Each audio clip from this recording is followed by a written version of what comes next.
Yo, what's up, broskiis? Kenna coming at you with a little quick deck profile. A couple things. Take this fucking hoodie off. A couple things. This is my Regenesis list. This is kind of similar to the one I brought to the NAWCQ. It performed pretty well. I ran into some like pretty tough matches. I ended up finishing. Yeah, I went to X4, didn't quite make it to day 2. But I hit the 4th loss like pretty late. I think X3 could have gotten me in. Just some unfortunate like breaking. But like I said, this is like pretty close to this, but I've changed some things since then. Some things like I don't know. I feel like it was inconsistent to a degree. I didn't have enough like blowouts like to be backed with the Charmies. And then my side just wasn't optimal. Like my going first cards, like I put in like solemns and stuff like that. It just wasn't as impactful as you would think it would be. And then some games I just didn't see like non-engines, which is crazy because I played like 20 something hand traps or something like that. But I'm gonna go ahead and get into it. Like I said, I've made some changes. I wish I would have taken this list because this list is pretty gas. It's done me pretty well since then, which has only been like what, a week or two since the national qualifier. But we're jumping into it. There's actually a regionals in my city this coming weekend, but I'll be out of the country, so can't make that. But first up, you got to play 3 of the Archfiend. This is the heart and soul. Searches any Regenesis card. It's pretty broken. They all float back to your hand at the end phase if they were sent during your opponent's turn. Sent to the grave during your opponent's turn. And all the spells like recur them too, like back from the grave or banished. I like this deck a lot because, you know, if you make it past like turn 1, which I know like that's an incredible feat like in today's game. But if you make it past that first or second turn, the advantage just like engine generates is like kind of insane. Like you can outgrind like the best decks like pretty much in the format. A lot of my matches, I think I went against I think all my matches were Mitsu Raziel, Malice, and the only deck that I played against that wasn't Mitsu Raziel or Malice was Crystron. I beat that deck in time actually. But outside of those, like my 4 losses came from Malice wasn't a hard matchup for me, but the Mitsu Raziel was, and it really came down to like not drawing enough non-engine and not surviving past that turn 1 or 2. But the matches I did win against those, it was because I was surviving to like turn 3, turn 4, and the advantage had just generated to be too much. Actually, one of the regional qualifier pods, the guy just stayed in game 1. He just wanted to play out game 1, and at that point I was getting like 4 monsters coming back to my hand like every end phase. He should have just scooped and he probably would have had a better chance. I ended up 2-0ing him. But cool guy. And I know I rambled for a little bit. 1 Sage. Really thought about upping this to 2. I'll just have to see what the list does, the ban list like shapes out, because I've seen some like Fiendsmith lists I'm kind of interested in. And if I played that type of list, I'll play 2 of these. But it's your Omni Negate. It's actually the one you want to see like the soonest, but you don't necessarily want to let max out on them. 1 Dragon. This is your Cosmic Cycle, and this actually comes up. It comes up against some matches. It forces them to like interact with it basically. Regenesis Warrior. He's the bounce compulse. It's actually kind of dirty. Like he's pretty cool. I wish he was to come in high rarity, like at least supers. Like come on now, Regenesis Warrior is like kind of crazy. But like I said, they all come back to your hand during end phase. 3 Regenesis. This is the Rhoda of the deck. It either searches or it sends it straight to the graveyard, which is pretty cool. And then not to turn this hit the graveyard, but like any turn after, you can banish it and special summon 1 back from your graveyard, which is pretty insane because it like enables like OTK pushes and stuff like that. There was times like I would have like you know, 3 of them out. I would use Warrior to bounce something. Regenesis, banish it, bring Warrior back, so I would have it like an attacking body. It's a pretty good card. Those effects are kind of sneaky. Code is E-Tele. It's probably like the best starter, because if you can get this in draw phase, plus like another card that will come up to you can get like so many cards out of your deck like before they can interact with like Droll or anything like that. And then 1 birth. I really consider running this like multiple copies, but I think 1's enough. It's just like when you soul charge, it's like pretty much game, which I resolved the soul charge effect like so many times, and it literally just ended the game right there. Because you do it on their turn, and like even if it's just to protect yourself, and then you get them all back. So it'll soul charge, it'll board wipe yourself, and then in phase, like you'll just have like all your names returned. I think one matchup against Mitsu Razio, I literally had all the names come back to my hand. So if just 1 sticks, like you're good. Like you can like pop all the way off. And then you have the spell cards engraved too, more than likely, once you get that deep in the game. That's for the Regenesis cards. I chose to play the Abyssials. I just think it's like flat out better than the Cashier. Cashier has like, which I guess this version does too. This version has a breaking problem, not seeing enough like 25 names. But the Cashier package is like just much worse, and they don't do enough like going 1st or 2nd. Which I think there was a Cash Regenesis list that finished a little bit higher, and that could, you know, maybe just went well for him. But just I played too many matches like going into it to feel comfortable enough playing Cashier with it, and it just didn't do enough. So I played 2 of the Rebellion because it's a nice like card. You don't necessarily want to see it go in 2nd, but it's a nice name to get your combo started. You're always keeping this in your hand. If you have this in Archfiend, you're always keeping this in hand for a little bit. 2 Baldrake, 1 Mag, 1 Druid's Worm, and 1 Regained. Every time, like, not necessarily the regionals before the nationals, I was keeping these in like post game 1. But now here recently, and even in the YCS, I usually take these 3 out like automatically, go in 2nd, and it's worked out like tremendously, because you don't want to see those like at all. And that's it for the Abyssial package, and this is a 40 card list, by the way. Next for the hand traps, we got 2 Nib, best artwork, 3 Fua, 3 Perilia, 3 Droll, 3 Ash, 2 DD Crow.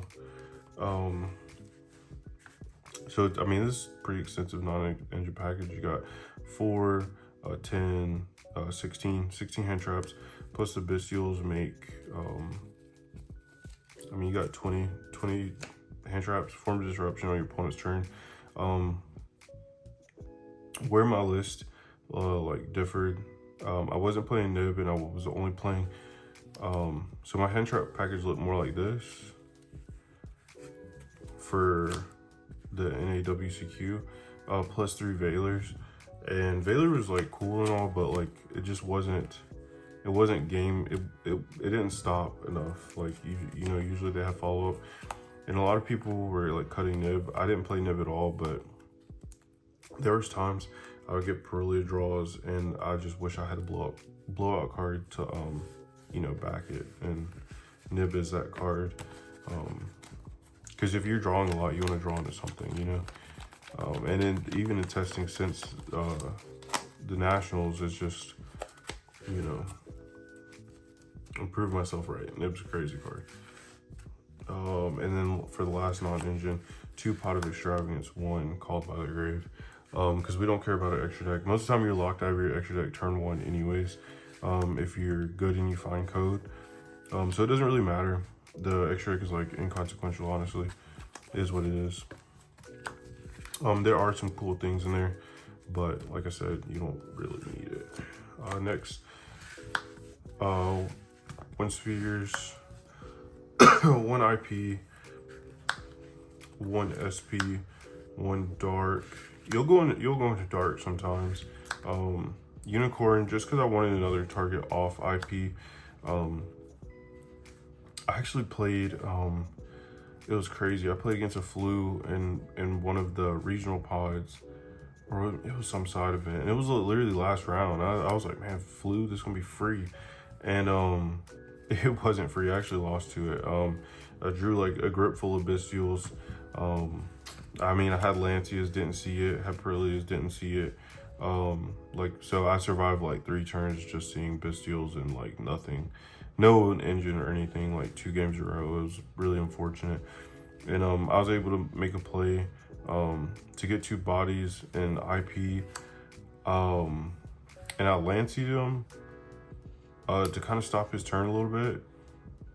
But if I had had another target off IP, I could have IP'd away like my Regenesis card. Unicorn spun something back and I got my Regenesis card back the next turn. But I was under Lancia, and the only IP target I had in the deck was Little Knight. So it came back to bite me. 1 BLS, this card's a house. It's actually really good. Beta, because this deck struggles like to get your monsters like really big.